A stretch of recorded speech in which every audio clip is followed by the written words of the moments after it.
So, welcome to the Copper Queen Library virtual programs, and Todd Miller with his new book, Build Bridges, Not Walls. And Todd has been researching and writing about border issues for more than 20 years. He lives in Tucson, but has spent also many years living and working in Oaxaca, Mexico. And he has three books: Empire of Borders, The Expansion of the US Border Around the World, and Storming the Wall, Climate Change, Migration, and Homeland Security, as well as this new book. And we have been so lucky to have Todd present those books. And also, I want to welcome our special guest. Chris Carosi is here from City Lights Bookstore in San Francisco. Hi, Chris. And I started going to that bookstore when I was a wee little child in my hometown, and it's really wonderful to have you here. So welcome, Todd, and welcome everybody. Thank you. Shall I begin? Absolutely. Sure. Okay. Well, first, great to be here with you all. It's always a pleasure to be talking with uh, people in Bisbee. I believe my last book, which was Empire of Borders, my very first book presentation was also at the Copper Queen Library in Bisbee. So you also have the luck of being my what's it called? First, you get luck and bad luck, the good luck and bad luck of being my first presentation. So I kind of, this is the first time I'm doing, and this is the very first presentation I'm giving on this new book, Build Bridges Not Walls, a journey to a world without borders. And so bear with me, sometimes it's always good to get a first presentation, but bear with me a little bit here. What I hope to do, and Allison, I do want to ask you, how much time do we have? We Um, usually go to 6:45, so I can give you a little heads up at 6:30 so that we can save some time for Q&A, but we can go later up Great. till Well, 7. perfect. Well, I hope to be no more than 40 minutes. Again, this is the first time, so the timing might be a little bit off, but I'm hoping to be around 4 minutes and have ample time for discussion. So yeah, please give me a nudge if you believe that we're going over. Um, but anyhow, great to be here. And um, well, I guess I'll start with um, talking about the new book. And this new book, Build Bridges Not Walls, it starts at a place. Well, first, people in Bisbee are probably familiar with the Baba mountain range. That's the boundary of the Tohono Nation and on Tohono land. And the book actually begins there. And I'm up on the top. I'm on the peak of Baba Peak, and with an elder of the Tohono Nation, David Garcia, for anyone who knows him.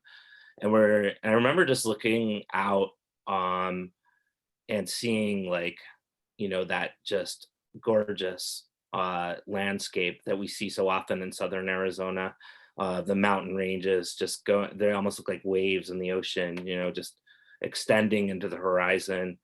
And of course, from the Baba Peak, which is about 25 miles north of the border, I was seeing into Mexico. So it did, but I was seeing into Mexico, but I saw no boundary, right? I was really looking into what it really was traditional Tohono territory, but a world that was just that you didn't see the border patrol, you didn't see the border wall, you didn't see, the surveillance towers, at least at that moment. And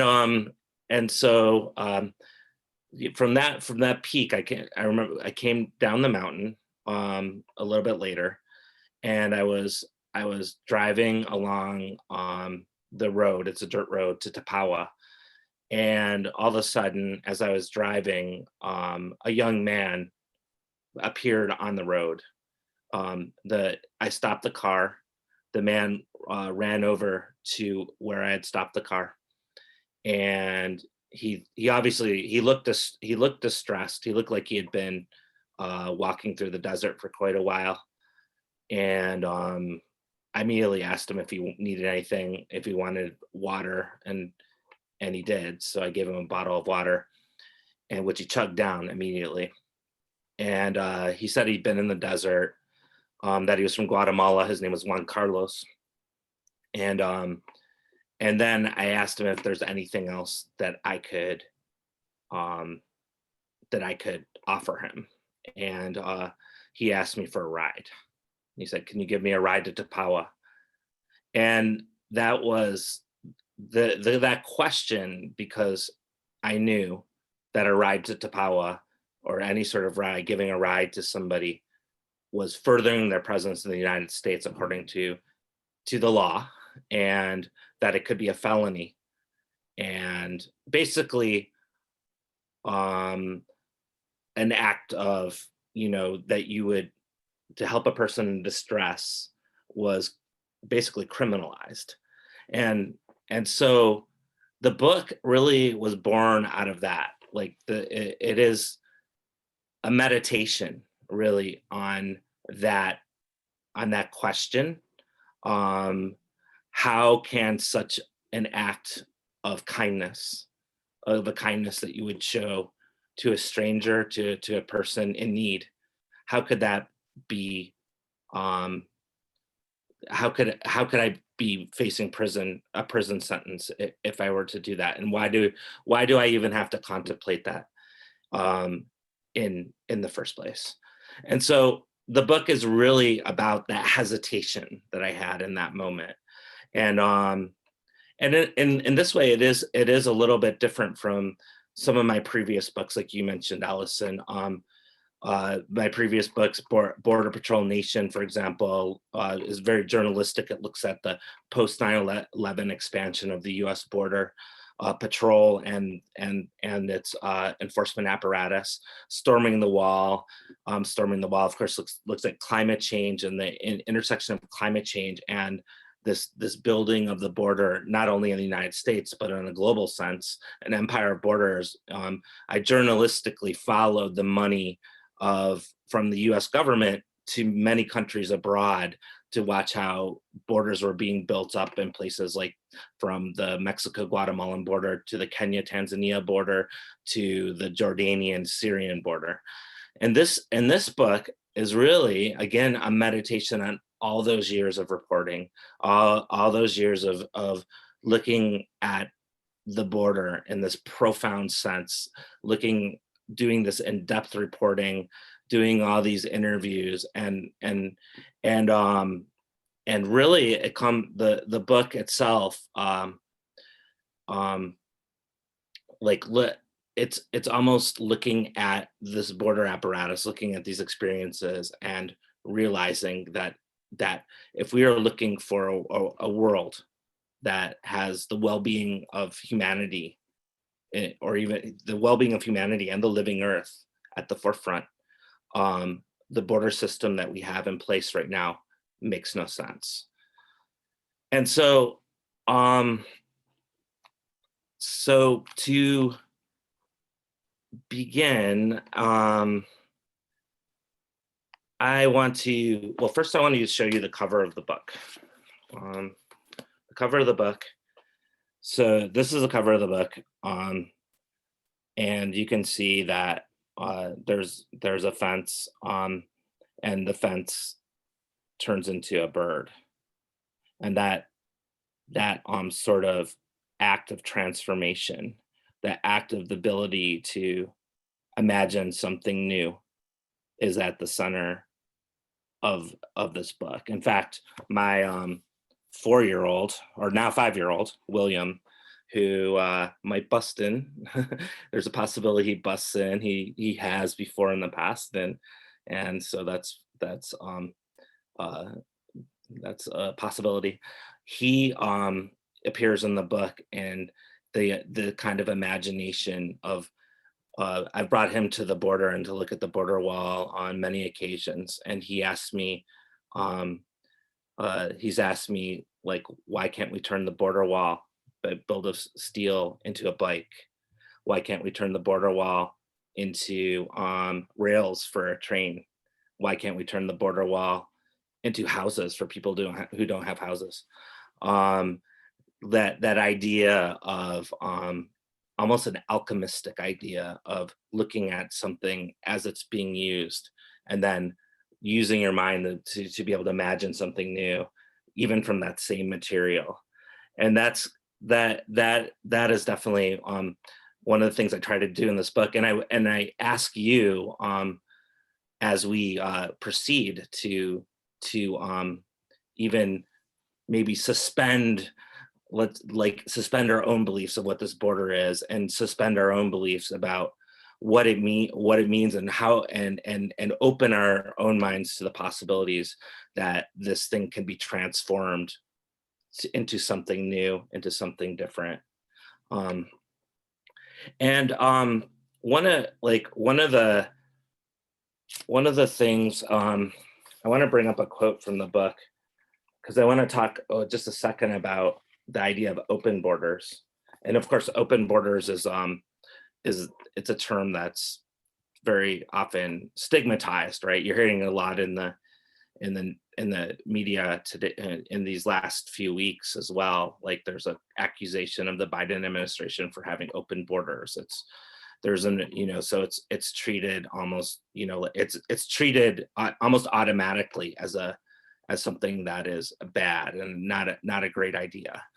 And I want to read a quote by Ezra Klein. And people, this happened, he was responding to a question in a podcast, and he said I said, I'd like to see larger rates of immigration, but I don't think we can be politically stable with open borders. So the idea of political stability, as Klein, and that's kind of, I mentioned that quote because that's a very common way of looking at this, or perceiving that idea as well. And I just want to kind of turn that one on its head just for a second, because one, like thinking about open borders and the idea of open borders for a long time, if the first thing like that it's always we're first supposed to think of the people that are crossing the border, people who are dispossessed, often displaced for a number of reasons. We're not thinking of, for example, what happened with NAFTA, right? And how companies, like the borders open for companies to cross into other countries. We're not like, for example, in Juan Carlos's situation, who's from Guatemala, there's no border patrol for example, there was no border patrol to stop the coup, the United States instigated coup in Guatemala in 1953, right? That changed their whole political situation.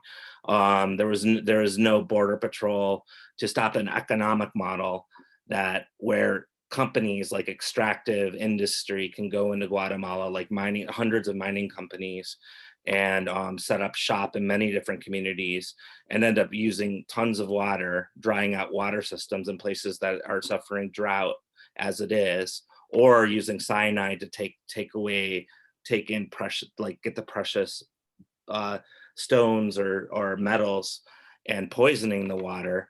There's no ICE that will go and round up those companies and put them in detention centers for destroying people's livelihoods. There's no deportation apparatus for that sort of thing. There's no sort of border patrol to stop greenhouse gas emissions, right? Like if you look at the United States, it's emitted 700 times more greenhouse gas emissions than Guatemala, Honduras, and El Salvador combined since 1900. There's no, like, even if you look across the border in Mexico, I was at the border in Nogales today, and the 100 maquilas, or the factories in Nogales that pay $8, $9 a day for a line worker, which is most of the employees, when a gallon of milk costs 3.50, right? So a non-living wage. There's no immigration apparatus to stop that. It's always to stop the people on the other side of that. It's always to stop. It stopped, like, if you look at the 8,000 people from Honduras who came in the caravan in January, many of them were talking about the hurricanes, the back-to-back hurricanes at the end of 2020, Category 4 hurricanes that sped up and intensified due to the warmer Caribbean waters, as climate scientists said, due to climate change, right? And so there's the world. So when you go back to Ezra Klein's comment about politically unstable, the reason why people are at our borders today is because the world already is politically unstable. It's already unstable. That's why people arrive to the borders to begin with. And I want to share this quote from the writer Suketo Mehta, and this is from This Land is Our Land, a book that I highly recommend. And this is a quote that I put in. And it's about a British man who berated Mehta's grandfather in 1980s London. And so his grandfather was sitting on a bench, and the man said, "Why are you here? Why are you in my country?" And Mehta's grandfather, who was born in India and spent his working life in colonial Kenya, answered, "Because we are the creditors. You took all our wealth, our diamonds. Now we have come to collect." And he's from India originally. And then the grandfather said, "We are here because you were there." And so to look at the border systems, and the idea of open borders, I really think there's a much more holistic way. Why is there open borders for some, like in colonial Britain, could cross into India, or but for others it's a certain way. I want to turn to a story that I write about in Build Bridges Not Walls, and this story it has to do with a border patrol agent, the border patrol agent Brendan Linehan, and he shared this story with me. And he was patrolling. This was in the year 2008. So he was an agent, and he was an agent. He was hired during the hiring surge of the Border Patrol. And if you know that there's when you look at the Border Patrol, it really expanded its agents. Like in 1994, there was 4,000 Border Patrol agents. By the end of the 1990s, there was about 8,000. And by 2012, there was 21,000. So during that time period, there's the most very rapid expansion of Border Patrol agents. And Linehan was one of the agents who was hired during that. So he was patrolling. He was patrolling around the town of Arivaca, which I'm sure many of you are familiar with, when a dispatcher sent a message to him saying that a motion sensor had been tripped. And now implanted motion sensors are all over the borderlands. There's at least 12,000 across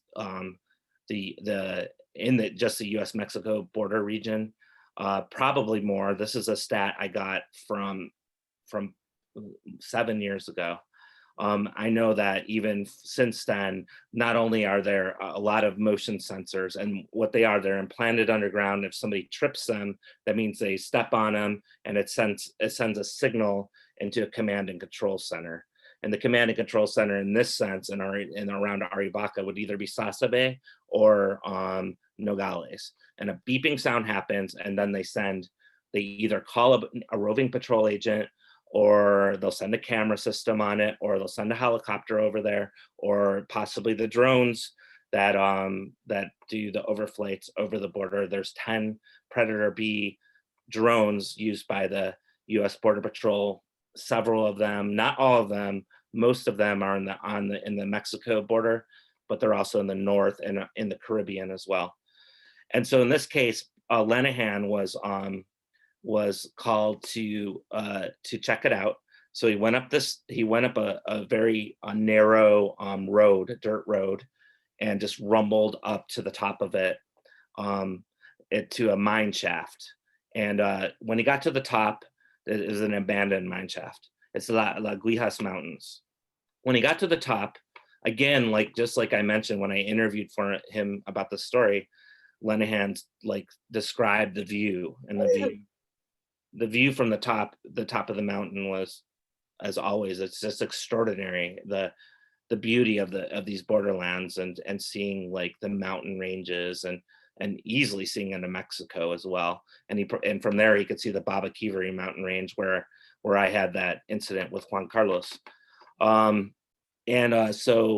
he gets to the top of the mountain, and he sees all these footprints, and he starts calculating, like a border patrol agent would do, and notice and he thinks, well, they were here a half an hour before. So he was going to get out of his truck and he was going to go and follow the tracks. And while he's getting out of his car, he was looking around, and a man came out of the ravine in front of him. The man was obviously in distress. He started calling to Brendan and saying that he needed help. He ran towards Brendan. Brendan, again, like trained as a border patrol agent, started to look at how the man was dressed. He looked at when I interviewed him, he made a big point about how he looked at his shoes, and how he had boots on. So he started noticing all this stuff like normal. But then he said something that would be kind of a precursor to what was about to happen. He said, "I saw kindness in his eyes." So what was about to happen was one of the most amazing stories that I've heard. He ends up following the man down into the ravine, but he did put on a assault rifle. So he put a assault rifle over his back, and he followed the man down into the ravine. And at the bottom of the ravine, in a sandy kind of pit area, was the man's brother. And the brother was laying in another man was holding and rocking his brother. And the brother he definitely did not look good. They probably have been, like Linehan calculated, they probably been in the desert for a while. Of course, that's how the border system is set up, right? Like all these budgets, all these billions of dollars. Like, again, if you go to 1994, the Border and Immigration Enforcement budget was $1.5 billion. If you go to 2020, it was $25 billion as an annual budget. And that's if you combine Customs and Border Protection and Immigration and Customs Enforcement. In 2008, that's in the middle of it all. If you look at the George W. Bush administration in the post 9/11 era, right after the creation of Department of Homeland Security, you see these huge upsurges of budgets. And so by that time, Linehan was there, the budget was nearly $15 billion.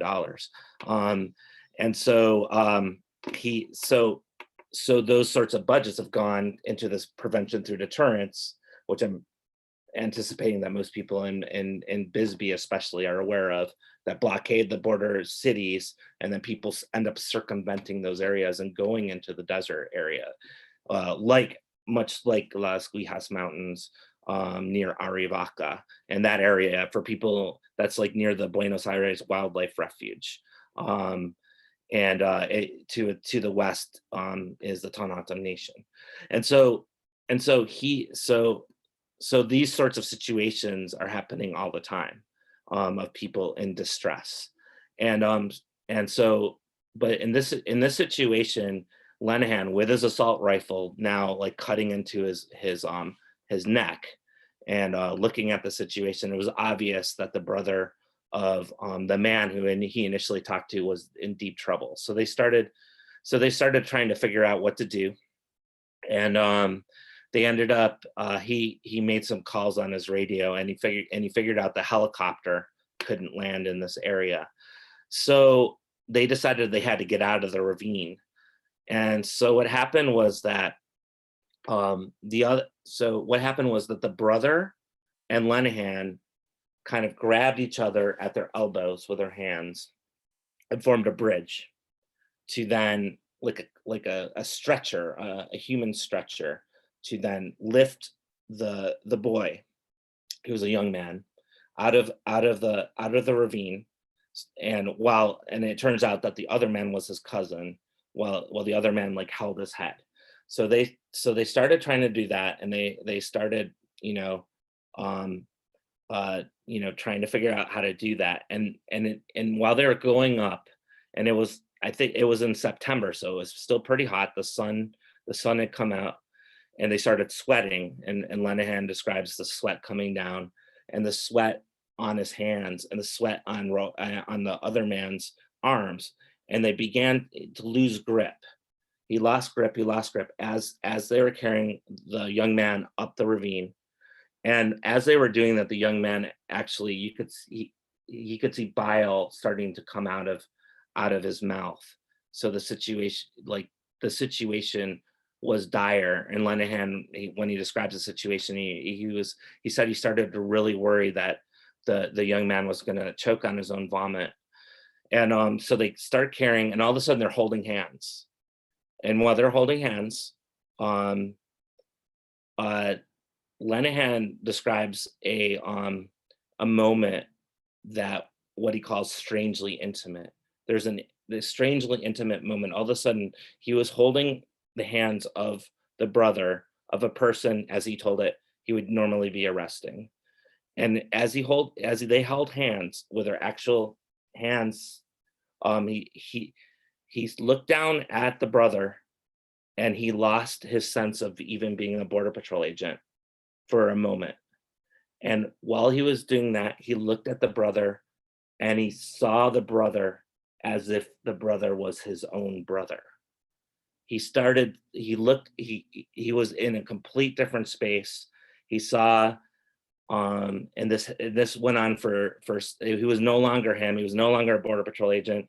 He was now looking like he was trying to save his own brother, thinking about his own brother, moving up the ravine as if it was his own brother. And then all of a sudden his walkie-talkie crackled, and it brought him back to being a border patrol agent again. And so he gets after that moment, it really shifted him, and he gets to the top of the they get to the top of the ravine, everyone. And it was obvious the young man was in real big trouble. But the helicopter was able to land, and the emergency technicians came up there. And there was a scene where the technicians started to try to revive the boy. And Linehan describes a scene looking at the boy's lungs go up and down, up and down, up and down. He thought that they had revived him, but it turns out that's what always happens. And he realized that the boy actually died in his arms, and his brother's arms, which as I mentioned, it's a as we know in the Arizona borderlands, and it's a common occurrence. There's been more than 8,000 remains of people that have been found since these sort of policies have forced people into these desert areas. And so what happens was that Linehan, who's no longer with the Border Patrol, he felt distressed about it, and ended up going out to a bar with other Border Patrol agents who tried to like to say, oh, this is just part of the game. This is just part of what happens on the border. And it's true. So many Border Patrol agents have run into people who are dying or dead, or and it's almost like the way Linehan was describing is like they're trying to put it away from what happened. And then then the next day he was in his apartment, and he gets a call from his supervisor, and his supervisor knew that he was distressed, and his supervisor asked him, no, told him, he said, don't worry, uh, um, they were drug mules. Like, it turns out that they were drug mules. So the supervisor, so then Linehan, as he told me the story, he said, what do I care? What do I care? And then he describes a situation right after that where where he was sitting in his apartment and a waft of somebody smoking marijuana came up, and he smelled it coming from his apartment. So he looked and said, wow, this, like, he just said, this is absurd, right? This whole there's a total absurdity to this. And really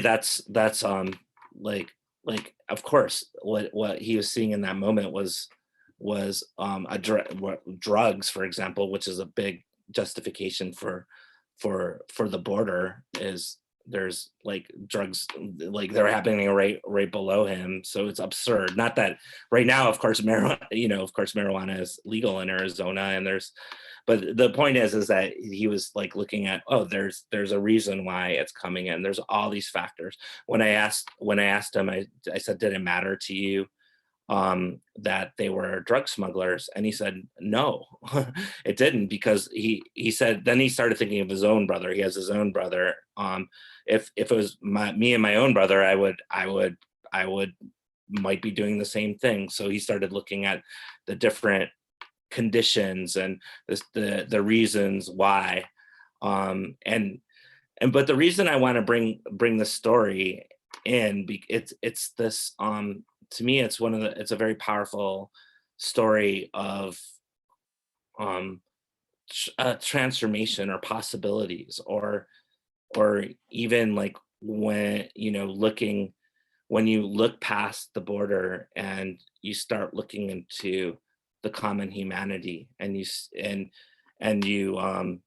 there's this transformation that happens, like what happened with him in that moment. That's very interesting, and it speaks to the potential bigger transformations that could happen. And so with that, I just want to end kind of looking at the when you look at the border, like you can look at, like, when you're thinking of the border often, you'll, like, when you're like, I've been doing talks about the border from my various journalists for my journalism for years.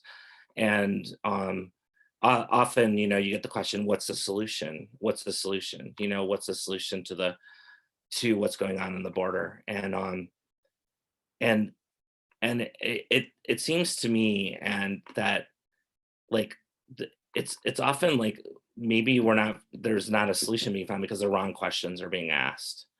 So for example, if we're looking for a world where people aren't displaced, if we're looking for a world where people don't have to be on the move, and I say that knowing we want to underscore that people have been migrating since the beginning of time. But in a world where there's displacement, it seems to me that, like, there's much better, like, the wrong, when you ask the wrong questions, that's when the border wall starts to be built. And for example, if you look at climate change, right? If you look at the awareness around climate change, and I guess you could say that it's, you could go pretty deep. You could go in the 1950s, but let's go to 1988, when James Hansen, the climate scientist, stood before US Congress and said, this is an issue. Or 1991 or 1992, when this climate summits began to happen, and nation states from all over the world began to discuss this as an issue. And then it became, it's described as an existential threat to humanity. And during this time, like, if you go to the early 1990s, again, you go to 1994 to that's when you see this explosion of border militarization from the US border. Or if you go to 1989 with the Berlin Wall, when the Berlin Wall fell, there was 15 border walls around the world. And now there are 70 border walls, 2/3 of those built since 9/11. So during all these years that, it's been climate change has been discussed, displacement due to climate change has been discussed. At the same time, um, in 2019, and 2020 doesn't count because of the pandemic. In 2019, there were more border walls in the world than ever. There was more. At the same time, there was more border walls than ever before. There was more greenhouse gas emissions emitted than ever before.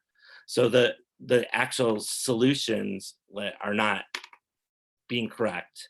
They're not. The correct questions are not being asked. And like like looking at a world of borders, looking at a world of increasing inequality, looking at a world, for example, if you think of threats or what security is or about well-being, you would think that a right question might be like, our children should not be drinking poisoned water in Flint, Michigan, or any other place where where people are drinking water that is unsafe to drink. Or if people are losing their homes, like during the 2008 foreclosure crisis, but the same years that that was when the US Border Patrol was having its hiring surge. um, a roof over somebody's head seems to me like it might be more fundamental to security than a border wall and a border apparatus that's being constructed. Um, and so like you can look at a number of different ways, like why are people falling into debt and student loans when countless billions of dollars are being put into this? My point is that there are so many other ways to look at what the threats to human well-being are. And one of them is this kind of division that is created by these borders, and this sort of vision, like with climate change, for example, which is clearly by scientists called the biggest existential threat of this century. Um, what we need to do is look at a world where it is being predicted that people are going to be displaced. People are already being displaced at high rates.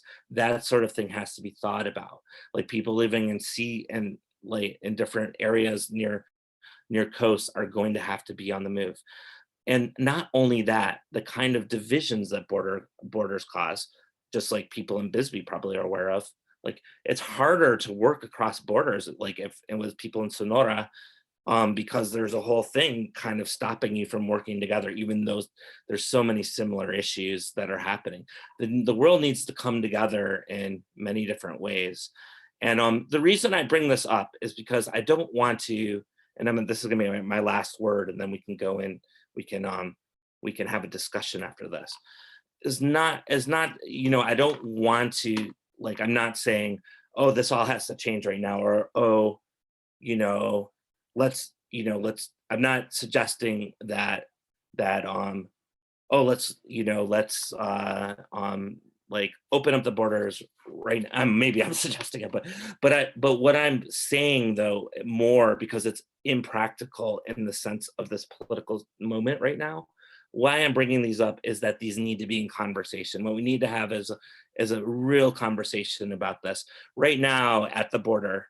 Right, there's so much talk about the border again. People are arriving to the border, and we can talk about this in the Q&A.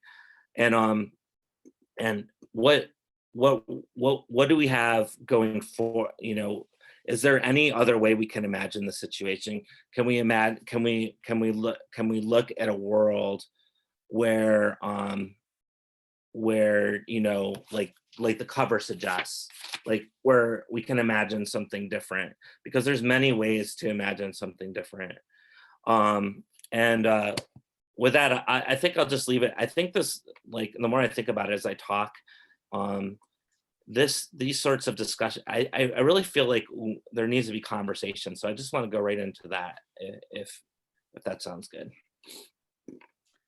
Um, Thank you so much for that, Todd. And I actually wish William were here and coming in, because I, out of the mouths of babes, I mean, those are the right questions, really.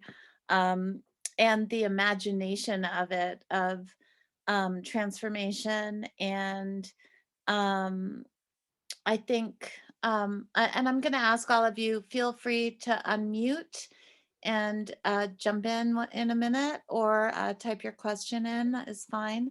I just was thinking a lot about, you know, well, the money is a big thing. And why is all this money? Why is our education system, our infrastructure, our, safety nets, all of these many things defunded, and yet all of this money is going into something that doesn't work. It not only doesn't work, but we have, like, if we really wanted security, we have the technology to make invisible, tight borders using technology. And so this, it's only gotten worse these last 4 years. But the monstrosity that is the wall was brought here to our very doors, crossing the San Pedro River, our most important river in this state. And the shock of it, it's like a wound. It's like this imaginary, that they tell you there's a wound and they're going to suture it with this steel contraption. But in fact, there was no wound. The land was clear, and then this fake emergency kit is put on top of it. But it's not anything like a band-aid. It's actually damaging our very land and our community. And sorry, I turned off the video. And to see how it changes migration, I mean, animals and plants and water, and even so much as the contractors who were hired were given such tight deadlines um, to be at work at a certain time, that one of them, very young, got in a very bad accident here. And so that damage, that incident, it wasn't isolated. It was part of the greater damage, and the dubious work practices that put into siphoning money, not towards security, but as far as I can tell, but towards something else, some other kind of machine. And so I really, appreciate William's words about trains and houses, and what is that next step? What is the right question? Yeah, thanks for that. Yeah, so the idea that the very material of the steel bollards that we're seeing, the 30-foot high steel bollards, that walls that have been like built through right on the border, um like what, like how just even that material alone, well, what else could that like be? What like can't Isn't it possible to imagine something else? Isn't it possible to use that for um some other purpose? Isn't it possible to do it? Is, that's the thing, it is possible, right? And then you can take that further. It's like, okay, all the money that goes into it, isn't it possible to funnel that into something else? Isn't it possible to not do this? Isn't it possible to um like this again, if you look at the budgets, like you mentioned, they just grow year after year after year after year, and there's really no debate about it. There's very little debate about it, and it goes into appropriations, and it comes out with a new budget, and they just grow and grow and grow and grow, and it just seems like this can be just that's one aspect to look at. This can be just funneled into things that are just much more necessary for the well-being of all. And here's another reason why books are so important, and your books, because especially with Storming the Wall, you changed my view, my vision. I over the past few years, I've been able to interpret information in a broader way and think about these, news stories, or this wall being built at the San Pedro, or seizing people's lands in Texas. Like, I can see it in this different way in context of climate change and global warming. And um, President Biden mentioned, I think today or recently, about addressing climate change in addressing these migrations. And I thought, oh my gosh, did he read your book? Did he go to the library? Because um, putting in these other metadata to look at what is actually happening, um, I think is really important. So I appreciate your previous books, because I'm now better able to move forward interpreting, rather than just hearing the word crisis.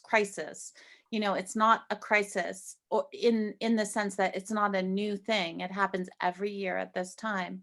But that's about what are the questions we're asking? Is climate change the actual crisis that we need to be looking at? And I'm sorry to take up so much time. Does anybody else want to unmute themselves and ask a question or comment?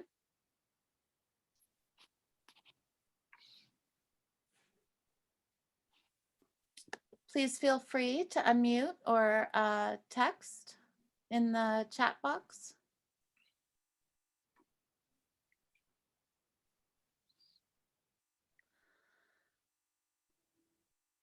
So one other thing that I was thinking about, I'm so glad you chose the story about this Border Patrol agent. um, because that describing that the way you described his telling you this story, um, that sounded like an epiphany, a spiritual awakening, a transformational moment personally in his life. I hope that all of us have experienced at one time or another that feeling of epiphany, that feeling of going outside of your own smaller definition of self and ego, and becoming this part of a greater thing, a greater understanding. And I think it is such an important story in context of what is happening. Yeah.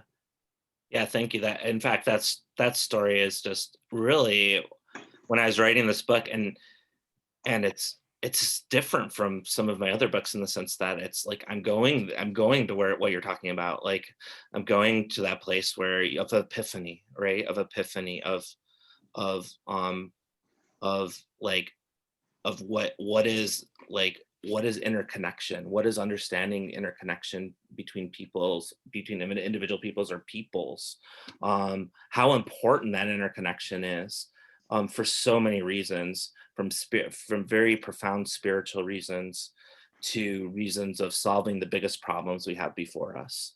And like, if we're and to go back to climate change, if we have the biggest existential crisis, but we're putting all our focus on something else, then we're missing, especially a world of divisions. We're missing the kind of profound interconnections that are going to be needed to be able to make this moment, transform this moment into something else. Anybody else? Comments or questions? Hioki? Yeah, can you hear me okay? Yes.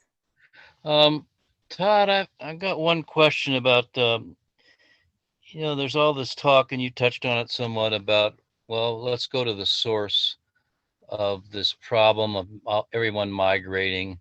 How are we gonna deal with it? And Biden, of course, comes up with these programs saying that, well, we're going to deal with the climate change in these countries that have been hit hard, for example, from the hurricane and so forth. But and other people have come up. Well, we need to do a Marshall Plan for Central America, like we did in after World War II in Germany. But other people have brought up the concern, and I feel the same way about the United States has a way of saying, well, we're going to go down and solve these problems, and it always seems to involve building up everybody's security apparatus and their military. Now, we've already destroyed most of Central America, in my opinion, uh, for for various reasons. But if Biden does come through with some sort of program where he wants to go to the source of all this migration and try to help Central American countries, how are we going to avoid the United States and their usual policy of just building up their militaries and building up their security apparatus and not get to the real problem at trying to do something for the economies of these countries.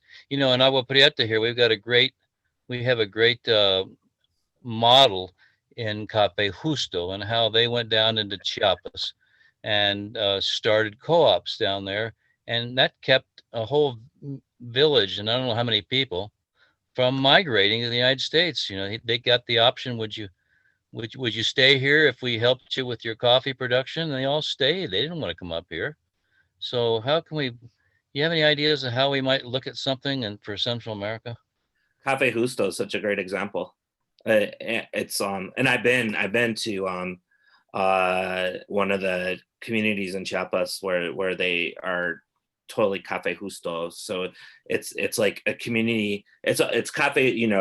There's the part of it that happened in Agua Prieta, people going down to Chiapas, but it's also like communicating with the people in different communities and who are driving the project, from Chiapas. So you have like you have and it's fair trade coffee. So like coffee farmers in many places where Cafe Justo is working, we're dealing with the free trade market, right? The free market in which coffee prices just plummeted and nobody could make their ends meet.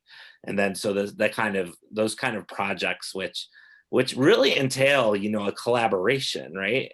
The collaboration part of it is so important, rather than, it comes with conversations and people talking to each other and like how can, this idea of even just how can we help, and instead of going and imposing something, which it seems to be a development model that's used quite often, right? And if you look at like you were just saying, a lot of the assistance to countries in Central America are going to security.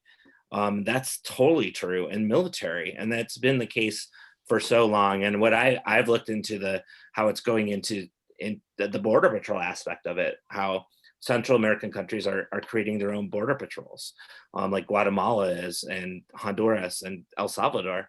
So this money is coming from the U.S. The U.S. Embassy is participating in the training of these countries building up their border patrols with what is considered U.S. aid, and so it's really important. I think you hit the nail on the head to think about what it is that's happening, and what are the different ways that that is there aid happening, or is there some sorts of collaborations that maybe could be happening at more grassroots levels, right? Like Cafe Justo, or there's other examples as well. And I think that Cafe Justo, that sort of collaborative, this back and forth, seems to be like could be pointing us in a very, very nice direction.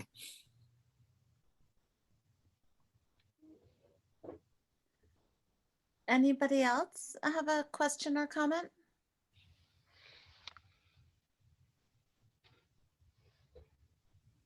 Feel free to unmute yourself. I also found it very interesting, when I first found out that there were, 20,000, 21,000 Border Patrol officers, I, I was just stunned. You know, I was raised in California, then moved to New York. And when I moved here and saw the checkpoints, I mean, I felt like I was in an alien world, like that I did not understand our country at all until I had come here to the border. And on my first day in Arizona, my mother drove me right down to Naco, Arizona, and said they're building this wall. That was like 18 years ago. And Mhm. but then to find out that that in fact over the last 4 years, um, jobs have not been filled. Border Patrol agents have been cut by at least 4,000 under the previous administration, and that while that administration was building up, you know, a demon, at the same time, on a basic administrative level, they were removing the things that they said that we needed. And so, you know, that contradiction, that lie, if you will, um, also highlights that something else might be going on here, right? That that this isn't necessarily about security. Yeah, I think like the actual security narrative, the border security, that word is something that should be like very deeply questioned. Like, what is security? Is this security? Like, when you think of customs and border protection, is it protection? Like, what does this mean? Like secure, like for example, if you think of security, right? Like if you think of the border, like why is the wall, so the walls and the you know that they've been under the prevention through deterrence strategy that's been in place on the US Mexico border since 1994. And the whole point of the prevention through deterrence, of course, is, you know, with the different operations from the 90s, Operation Gatekeeper, Safeguard, Hold the Line, blockade, uh, the cities like Douglas, for example. My first act of journalism was actually taking a picture of the U.S. Army Corps of Engineers constructing the wall in Douglas in 1999. Um, and that was like part of Operation Safeguard. And then the whole idea was then to force people into the deserts, right, where the people are unsafe. So the idea of it being security is ridiculous. Is in that sense, it's like, well, it's the exact opposite of security. It makes people less safe. And then also, you know, people that live in the borderlands like Bisbee, um, like you can't go to Tucson, or you can't go north without going through a border patrol checkpoint. So you have to go through a homeland security checkpoint to move around. And people that I talked to in Arivaca, right? Arivaca is another small town just south of Tucson. You can't leave Arivaca without going through a border patrol checkpoint coming down Arivaca Road or going up Highway 286 from Sasabe.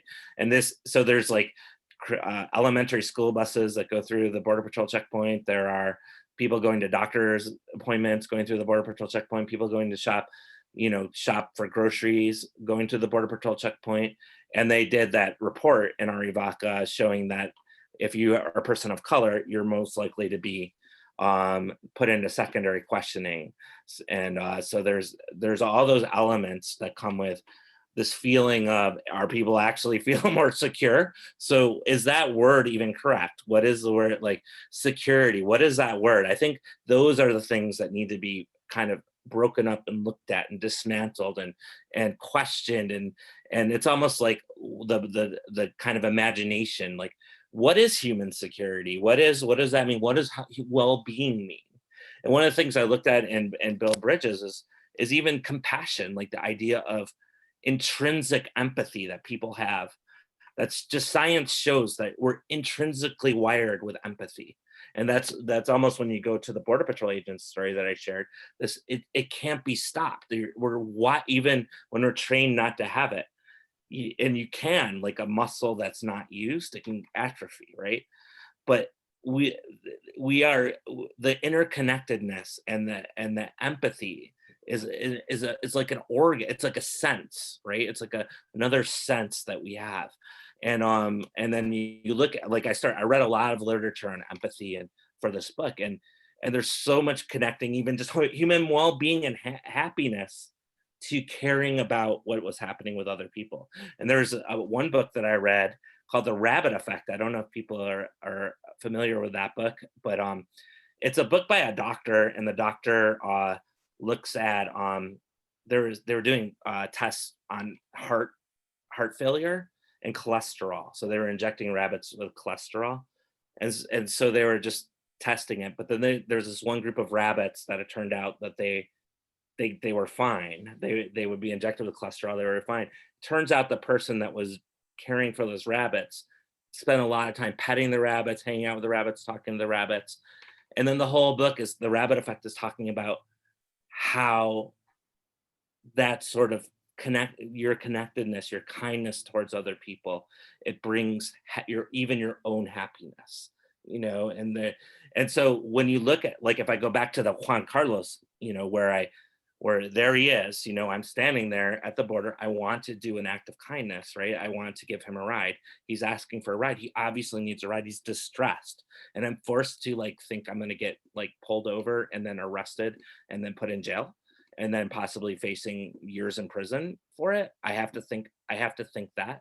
And so in a sense, you have to just think, is this, like, in this sense, in this really profound sense of well-being, isn't this like an act of anti-kindness or you can look at it that way.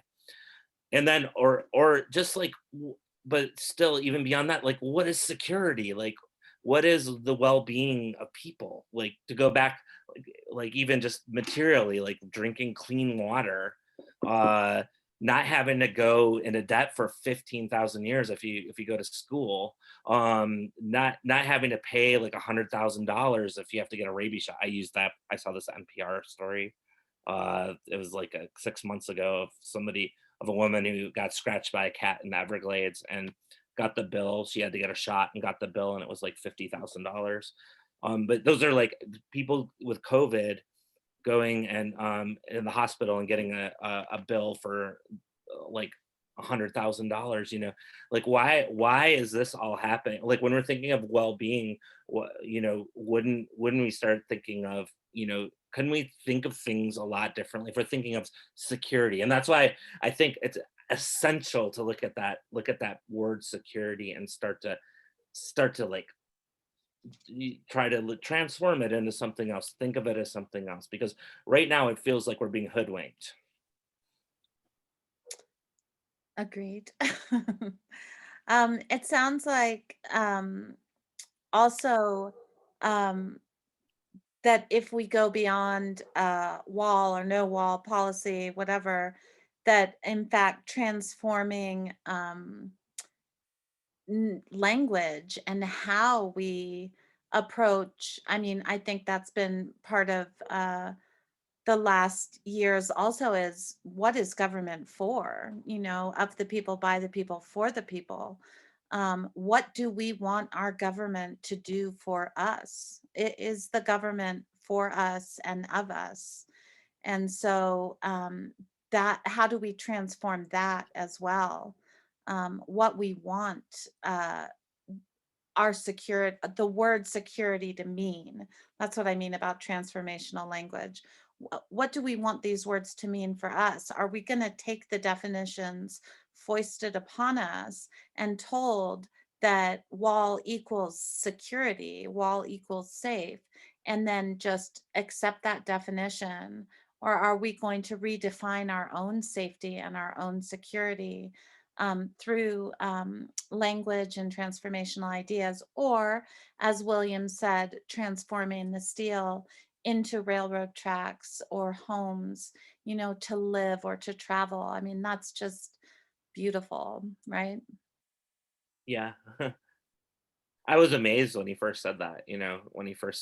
I said, what? It was just like, and he's growing up. He grew up while there's so much talk about a border wall, and we of course went down there, and he just kept saying it over and over again. He'd add it, he'd like rail, it would be bikes for a while, then train tracks, then, houses. It was houses for a while, and it really is. It's just like, yeah, like why when I look at this wall, do I just see a wall? Why can't I see it as a possibility of being something else? And that something else, like, could be some, you know what I mean? It's like this transformation that's um that I mean, it's just like entertaining the possibilities. Uh and it just seems like we're at a point where the world just like we're in this kind of trajectory where the just again, I hate keep going back to climate change, but we're in a trajectory where something massively needs to shift, and a sort of reorganization, and and this idea, like even the climate summits that have been going on with nation states and talking with each other. I mean, if there's still the same amount of like greenhouse gas emissions or more getting pumped into the atmosphere each year, that means it's not this kind of world of divided countries is, in this sense, is not working. It's just not working. And so it's high time to like to think to really just begin to entertain other possibilities. Yes, excellent point. And does anybody have one last question or comment? Yeah, Please. I do. Hi, Hi. Allison. Hi, Elise. I missed most of your talk. I'm sorry because I had to work. But anyway, the whole border wall issue has really bothered me. I thought about it a lot. And when you were talking about how we go through the checkpoints here, I mean, yeah, I mean, where I lived before in Florida, we didn't have that. And it doesn't bother me in a sense, but in another sense, I think, well, I'm an older white woman. And so they just let me pass. It's like, oh, wait, yep. And I feel like, well, those guys, they're just doing their job, right? But if I wasn't just a Caucasian, woman, then what would happen? It would be a whole different thing, like you said.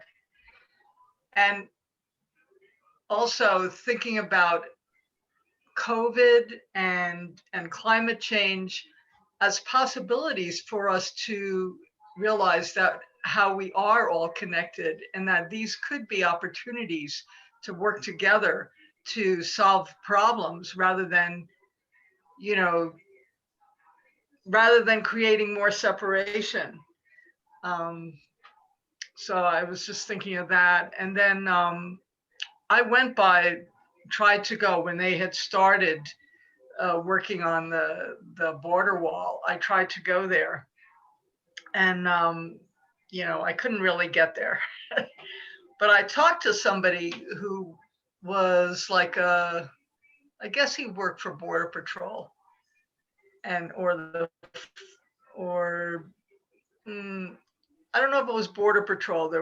But anyways, one of the organizations involved, or maybe, I don't know if it was Border Patrol or Homeland Security. But anyway, I talked about how important the San Pedro River is, particularly that it replenishes our aquifer. And of course, as Allison pointed out, there's already a problem with migration of animals and everything.